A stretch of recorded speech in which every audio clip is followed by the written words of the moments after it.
आज की कहानी है लालची लोमड़ी की। तो चलिए वीडियो को शुरू करते हैं। एक बार की बात है, एक जंगल में एक चालाक लोमड़ी रहा करती थी। गर्मियों के दिन थे और वह भूख से परेशान होकर जंगल में भटक रही थी। बहुत देर जंगल में भटकने के बाद लोमड़ी को एक खरगोश मिला। लेकिन खरगोश मिलने के बाद लोमड़ी ने खरगोश को खाने की बजाय उससे छोड़ दिया, क्योंकि वह इतना छोटा था कि उसे खाने से लोमड़ी का पेट कहां भरने वाला था।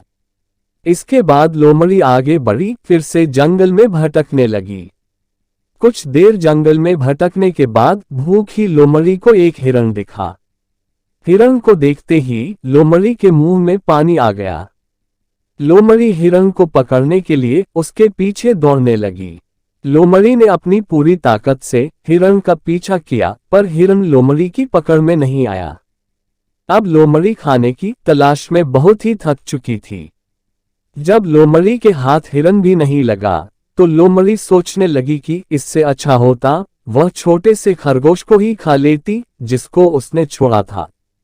कुछ देर आराम करने के बाद लोमड़ी खरगोश को ढूंढने के लिए फिर से जंगल में भटकने लगी। जंगल में खरगोश को ढूंढते हुए लोमड़ी वहां पहुंची जहां उसने खरगोश को देखा था। लेकिन लोमड़ी को वहां खरगोश नहीं दिखा। थक हार कर लोमड़ी को अपनी गुफा में लौटना पड़ा, जिसके बाद कई दिनों तक भूखी लोमड़ी को अपनी गुफा में भूखा रहना पड़ा और बहुत दिन बीत जाने के बाद लोमड़ी को खाना मिला। कहानी की सीख। लोमड़ी की कहानी से हमें ये शिक्षा मिलती है कि हमें लालच नहीं करना चाहिए। यदि लालच किए बिना संतोषी जीवन जीते हैं तो आप सुखी रहते हैं। हिंदी में लालच का प्रसिद्ध मुहावरा भी है कि लालच बुरी बला है।